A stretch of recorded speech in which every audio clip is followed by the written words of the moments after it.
Merci de rester fidèle au programme d'ITV. C'est parti pour cette édition de soir. Les titres. Coup dur pour la magistrature sénégalaise. Le président du Conseil constitutionnel est mort. Mamadou Badio Camara a eu à occuper de hautes fonctions durant sa carrière de magistrat.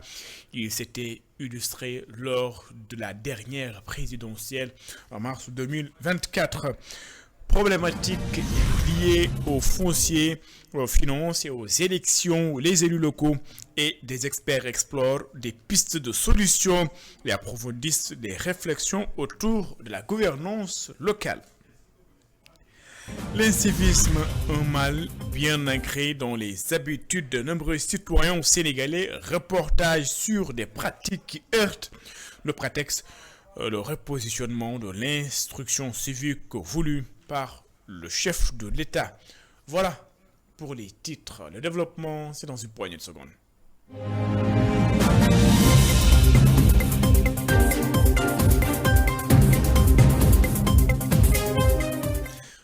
Bonsoir et bienvenue. Fin de mission pour Mamadou Badio Camara, le président du Conseil constitutionnel est décédé.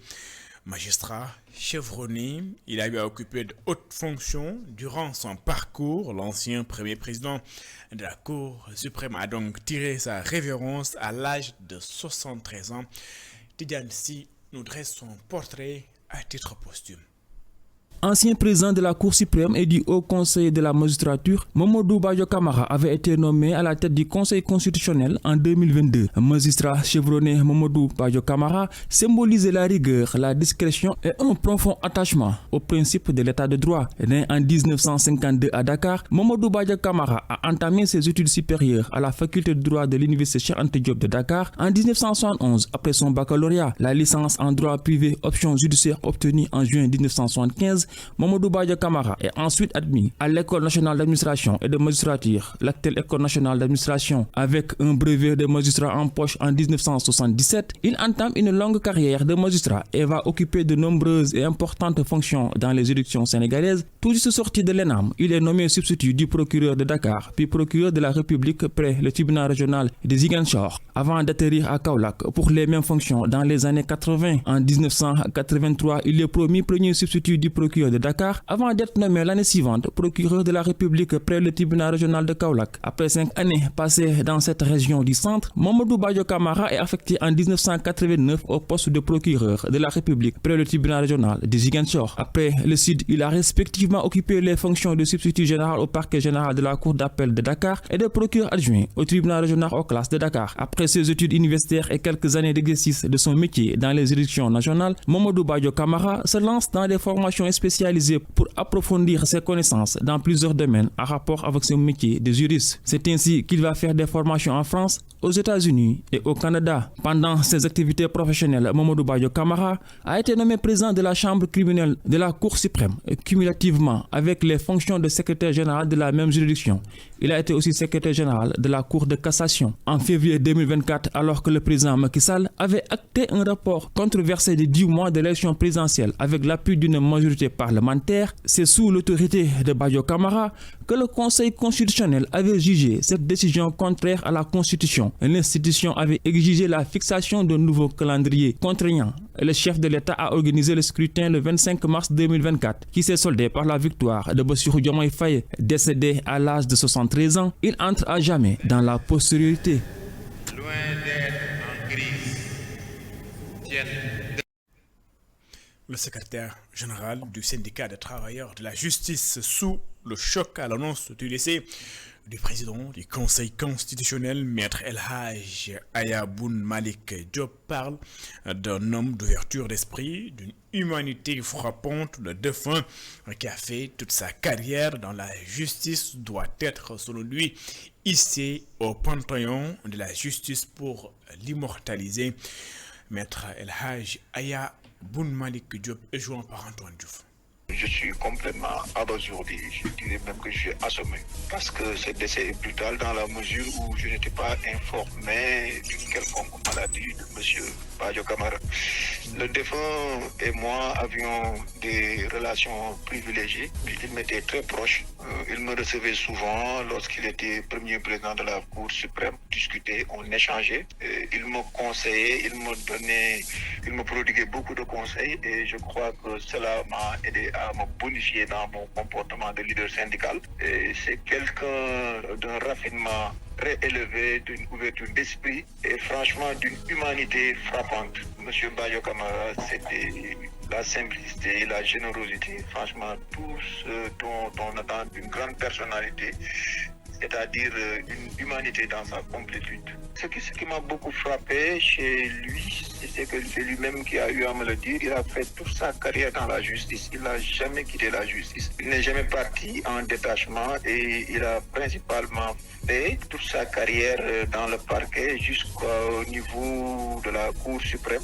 Et finalement, sa carrière a été couronnée par la position suprême de premier président de la Cour suprême. C'était un bel esprit. Les Sénégalais, dans leur entièreté, doivent célébrer M. Mamadou Bayo Camara pour les actes historiques qu'il a eu à poser dans cette période trouble préélectorale de 2024. Il a eu à contredire d'une belle manière les velléités de renvoi des élections. Et lui et ses collègues du Conseil constitutionnel ont eu à adopter une posture historique qui a sauvé le Sénégal du basculement dans des incertitudes institutionnelles. Donc, ne serait-ce que pour cela, les Sénégalais doivent hisser M. Mamadou Bayo Camara au panthéon de la justice pour que sa mémoire demeure à jamais. Colloque international sur la migration à l'initiative de l'ONG Otra Africa. La thématique retenue est promouvoir la migration internationale, pont et vecteur de développement entre l'Europe et l'Afrique. Les acteurs misent sur la science pour mettre en lumière la migration circulaire. C'est un compte rendu signé Aram Faldao et Mafalfal. Évoquer l'aspect scientifique pour mettre en lumière la migration positive est tout le sens de ce colloque international sur la migration initié par l'ONG Otra Africa. Selon son président Souleymane Aliou Diallo, un changement de paradigme en matière de communication est nécessaire pour faciliter le dialogue avec les jeunes. Mais il faut qu'on change les paradigmes de communication, d'information et la façon de faire. Les jeunes nous parlent d'une façon que nous n'entendons pas. Si on demande 350 candidats et on se retrouve avec 40 000 candidats, il faut savoir décortiquer cela. Mais aussi, il faut qu'on parle à nos jeunes. C'est de notre responsabilité. On ne peut pas les laisser se suicider. On ne peut pas les laisser à eux seuls à décider de leur sort comme ils veulent. Dans le cadre de cette campagne de migration circulaire, plus de 60 jeunes seront sélectionnés, attestant d'après l'ambassadrice du Royaume d'Espagne au Sénégal, Dolores Rios, de l'engagement des Sénégalais. Dans le cadre de cette campagne de 2025, un total de 655 travailleurs seront sélectionnés dans 130 redoublants. Nous sommes particulièrement heureux de voir l'intérêt que l'ensemble de ce programme a suscité entre les jeunes Sénégalais. Plus de 500 jeunes Sénégalais sont déjà présélectionnés pour une deuxième phase de l'année en cours, affirme le secrétaire d'État au Sénégalais de l'extérieur. Au début, on était parti pour 370, mais au moment où je vous parle, nous avons déjà présélectionné et sélectionné plus de 500 et le nombre est en train d'augmenter. Donc c'est le lieu de remercier le Royaume d'Espagne à travers Madame le ministre et c'est le lieu aussi d'annoncer que le Sénégal, contrairement à ce qui se faisait avant, est très sérieux lorsqu'il s'agit de la lutte contre la migration irrégulière. Au programme, 6 panels feront l'objet de débats autour d'un thème global, promouvoir la migration internationale comme pont et vecteur de développement entre l'Europe et l'Afrique. Ainsi, au terme de ces 2 jours de discussion, les conclusions pourraient être inscrites à l'agenda régulier des rencontres nationales et internationales sur la migration au Sénégal. Gouvernance locale, élus locaux, experts veulent trouver des solutions aux problèmes fonciers, mais pas que. Les finances et les élections préoccupent également les maires. Plusieurs recommandations ont été faites pour une meilleure prise en charge des problèmes. Elisabeth Grastine et Salim Diallo. En ce dernier jour du colloque, Plusieurs maires présents ont partagé leurs appréciations sur les échanges et les leçons tirées. Pour le maire de la commune de Simbandi-Brasso, le colloque a représenté une réelle opportunité d'apprentissage. Et c'est l'occasion aussi pour nous de comprendre beaucoup de choses parce qu'effectivement, le constat en est sorti, c'est que les textes, pour la plupart, sont méconnus et que là, aujourd'hui, il y a urgence à ce qu'effectivement, que les collectivités puissent s'approprier de ces textes-là, qu'il y ait des capacités qui soient renforcées, mais également qu'il y ait une collaboration franche entre les collectivités et les représentants de l'État. Parce que c'est ça aussi, aujourd'hui, la nouvelle approche, c'est qu'on doit pouvoir dialoguer, en tout cas les élus et l'État, notamment à travers ses représentants. Je crois que ça peut nous aider vraiment à désamorcer, voire même à éviter certains contentieux. Dans la même dynamique, le maire de Dieng a souligné l'importance stratégique de cette rencontre. Ce colloque-là donc, est extrêmement important parce que aussi les colloques permettent à la doctrine en vérité de s'épanouir. Encore, la doctrine est une source indirecte du droit. Les pouvoirs publics devront s'inspirer des conclusions justement de ce colloque-là pour s'il y a des choses justement à améliorer, à modifier, naturellement les modifier. Bien, le contentieux foncier existe, d'autres contentieux existent naturellement parce que c'est une question de gouvernance.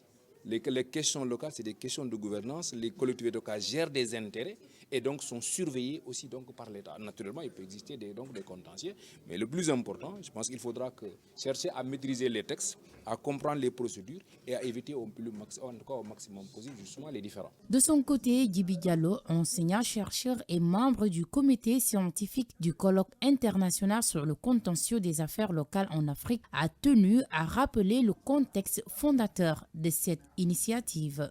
Ce colloque fait suite, en tout cas, à beaucoup de questions qu'on s'est posées après les élections de 2022. Et les problèmes quotidiens que nous rencontrons dans la gestion administrative et des tâches que les autorités nous ont confiées.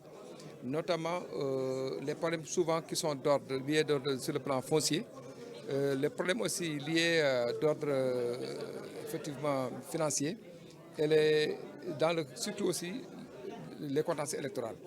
Nous savons actuellement, dans beaucoup de pays en Afrique, les conflits souvent naissent effectivement de ces trois facteurs, que sont les élections, le foncier, effectivement, et les finances. Au cours des discussions, les participants ont identifié les problèmes fonciers, financiers et électoraux comme les principaux contentieux qui affectent la gestion des affaires locales. Afin de mieux anticiper ces défis et prévenir les conflits, des experts africains se sont réunis pour formuler des recommandations concrètes en faveur d'une gouvernance locale plus stable et inclusive. Programme de recrutement d'enseignants, la frustration continue de gagner du terrain. Cette fois-ci, c'est au tour des classes passerelles de la région de Kolda. Ces derniers se disent oubliés. Ils exigent d'être pris en compte dans le cadre du recrutement. Selon eux, la transparence fait défaut dans le processus. Voici Aliou Baldé, il est facilitateur des classes passerelles. Il est interrogé par Seydou Diatta. Ces classes passerelles, c'était un partenariat entre l'UNICEF et l'État du Sénégal. Et l'objectif de ce programme était juste pour récupérer des enfants de 9 à 12 ans qui étaient hors système et des enfants qui ont très tôt décroché pour les récupérer et les insérer dans le système. Ce qui nous frustre, en tout cas, nous avons constaté que dans toute l'académie de Kolda, aucun facilitateur n'a été présélectionné dans le cadre du recrutement de 2000 enseignants. Nous avons constaté qu'il y a certains qui ont que le BFM et qui ont été présélectionnés, qui n'ont même pas le bac. Et les critères dégagés, c'était au minimum le bac. Donc nous, enseignants des classes passerelles, formés ici à Kolda par des formateurs, des élèves maîtres au niveau des CRFPE, preuve, nous avons des attestations signées par l'inspecteur d'académie de Kolda et il y a d'autres même qui ont des diplômes professionnels. Nous devons être la priorité. C'est ce qui a été dit depuis le départ. En tant qu'enseignants des classes passerelles, nous avons 7 ans, 6 ans d'expérience. Si nous voyons que des gens qui n'ont jamais pris de la craie pour au moins enseigner ou encadrer des enfants à la maison, présélectionnés et nous laisser en rade, c'est regrettable parce que nous avons beaucoup fait pour ce pays. Ici à Kolda, nous avons réinséré plus de 4000 enfants dans le système. en tant que facilitateur de ces classes passerelles. C'est un enfant qui a été présélectionné dans le lycée l'INAEC de Sédhiou et il faisait partie des meilleurs élèves du département de Médina Yoro Foulah parce que nous avons l'amour du métier. On a été dans des villages les plus reculés pour vraiment servir notre nation. Et aujourd'hui, alhamdoulilah, c'est à travers ce programme passerelle que le village a une école reconnue par l'État. Nous avons eu à récupérer et insérer ces enfants qui étaient hors système. Maintenant, pourquoi pas insérer les enseignants aussi? Nous déplorons vraiment ce recrutement qui n'a pas été fait dans la transparence et dans l'équité. Nous, on a choisi le métier d'enseignant. Nous demandons vraiment au Premier ministre Ousmane Sonko et le ministre de l'Éducation nationale et les inspecteurs d'académie vraiment d'avoir un œil sur notre avenir. Aujourd'hui, c'est le moment opportun pour que l'État du Sénégal nous récompense le travail acharné dans ce système éducatif. En politique, les députés, membres de Takoualou Sénégal et les non-inscrits justifient leur boycott des questions d'actualité. Le 14 avril prochain, selon eux, la tenue d'abord la conférence des présidents enfreint la loi et viole les dispositions encadrant les prérogatives du chef du gouvernement. Voici Thierno Alassane Sall, député non inscrit à l'Assemblée nationale. Nous l'écoutons au micro de Satou Diba et de Cheikh Ahmed Tidiane Diouf. Une première dans notre histoire parlementaire de boycotter les travaux de la plénière qui était initialement prévue demain 10 avril, mais qui, comme vous le savez, vient d'être reportée à une date ultérieure. Par respect pour nos électeurs et pour l'opinion nationale, nous avons décidé de cette séance d'information afin que nul n'ignore le sens et le bien fondé de notre démarche. Que se passe-t-il donc à l'Assemblée nationale pour nous amener à agir ainsi? Deux raisons d'égale dignité et d'égale gravité, et je vous en donne une, qui fonde le boycott consiste en des violations répétées et délibérées du règlement intérieur de l'Assemblée nationale par la majorité sous l'impulsion du président de l'institution qui agit comme le président du groupe parlementaire PASTEF. En effet, il est patent, premièrement, et manifeste pour tous que dans sa composition actuelle, le bureau de l'Assemblée nationale viole la loi portant sur la parité.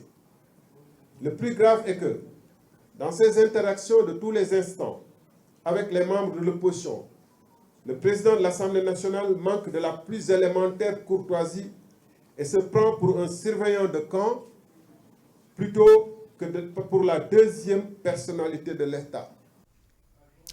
Le mouvement national des enseignants patriotes en conclave à Rufisque, c'est dans le cadre de la célébration des 8 ans d'existence de la structure. Le MONEP tire un bilan positif après la première année du régime Diomaye Faye et compte contribuer à la compréhension du référentiel Sénégal 2050. Voici les explications de Doudou Dian. Il est le coordinateur national du MONEP. Il est interrogé par Babacar Seck. Je pense qu'à l'issue de cette rencontre, chacun de nous, chaque enseignant, pourra faire ce travail auprès des populations. C'est pourquoi nous avons invité ici tous les 46 départements, n'est-ce pas, tous nos coordinateurs du MONEP qui se trouvent dans les 46 départements. Ils sont présents dans cette salle. Et à leur tour, chacun chez lui pourra faire ce qu'on appelle la démultiplication pour permettre aux gens qui n'ont pas eu l'occasion d'être présents, d'être aussi informés, d'être imprégnés pour faire aussi le travail au niveau des populations concernées.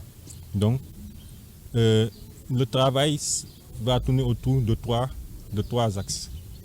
Le présentateur va d'abord nous parler de la vision 2050 sur les 25 ans, mais également il y a un travail intermédiaire qui doit se faire qui est axé sur le 10 ans, ce qu'on appelle le master plan, n'est-ce pas? C'est pour les 10 ans, mais aussi sur les 5 premières années, donc un plan quinquennal où on va parler de la stratégie de développement national, la stratégie nationale de développement aussi sera évoqué, n'est-ce pas, dans cette journée d'aujourd'hui.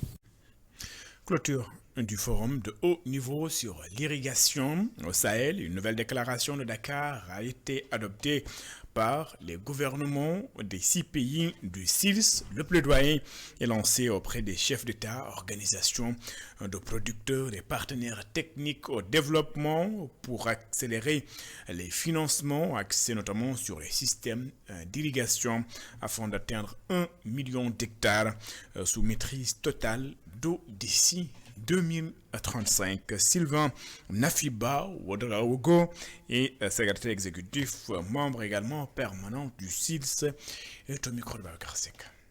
Lançons un appel aux chefs d'État et de gouvernement des pays sahéliens, aux SILS, aux organisations de producteurs et à la société civile, aux partenaires techniques et financiers et au secteur privé pour accélérer les investissements d'irrigation afin d'atteindre effectivement 1 million d'hectares sous maîtrise totale d'eau d'ici 2035, conformément aux besoins en financement de la stratégie d'irrigation 2025 adoptée par le Forum, réduire les importations massives des denrées alimentaires par le développement de l'irrigation, renforcer la coopération régionale pilotée par le SILS à travers la coordination des initiatives d'irrigation transfrontalière,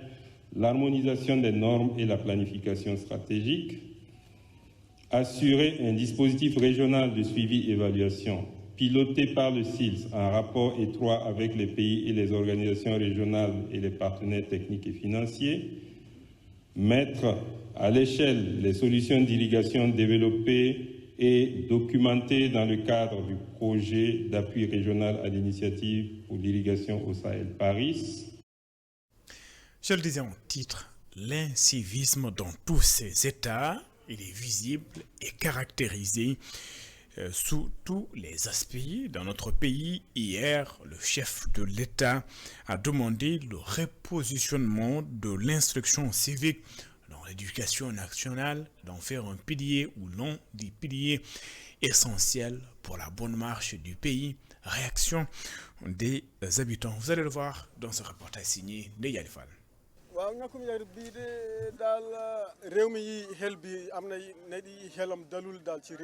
Au jardin Sikabobab, un constat s'impose. Dès les premières minutes, les habitants affichent tous le même sourire lorsqu'on aborde le sujet. Car au Sénégal, le constat est unanime. Nous sommes tous un peu indisciplinés, dit-il. L'incivisme ici n'a pas de frontières. Il s'invite dans les rues, les transports, les écoles et partout. C'est un mal qu'on reconnaît, mais qu'on banalise souvent.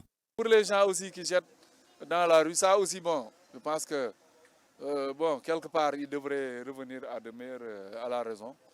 Parce que si même moi dans mon sac là, si je mâche des bonbons ou bien du chaud, etc., donc le papier je le mets dans mon sac, arrivé à la maison, je le jette dans les poubelles. C'est aussi des gestes qu'on a hérités de notre éducation à l'école. On faisait des cours d'instruction civique, donc peut-être c'est des choses qui sont restées. Ce père de famille incarne parfaitement l'importance des cours d'éducation civique d'autrefois. Quant à lui, les gens doivent se comporter dans la rue comme chez soi et respecter le Sénégal. Donc ce que nous avons, c'est un appel solennel à faire pour que les gens respectent notre cher pays et notre capitale. C'est-à-dire que les gens soient plus conscients pour que ce qu'ils refusent de faire dans leur maison, qu'ils ne le fassent pas dans la... Des piétons qui traversent la chaussée n'importe comment, aux chauffeurs qui ignorent les feux rouges, ces scènes sont devenues presque banales dans notre société. Il est temps que ces citoyens revoient leur comportement. On les voit souvent circuler sur l'axe du BRT, empruntant les passages réservés aux piétons. Les motocyclistes doivent sérieusement revoir leur comportement et leur manière de circuler. L'incivisme est trop présent dans ce pays et il est temps que les autorités assument pleinement leurs responsabilités. Trop, c'est trop. Le civisme est l'un des piliers du développement d'un pays. Pourtant, au Sénégal, il reste un défi majeur. Le président Bassirou Diomaye Faye lui-même l'a reconnu récemment en appelant à cultiver davantage le civisme et la responsabilité citoyenne à tous les niveaux. Au jardin Sika Baobab, les personnes rencontrées appellent la population à adopter les bonnes manières. C'est la fin de cette édition. Merci de l'avoir suivi. Excellente suite de programmes sur les antennes d'ITV. Au revoir.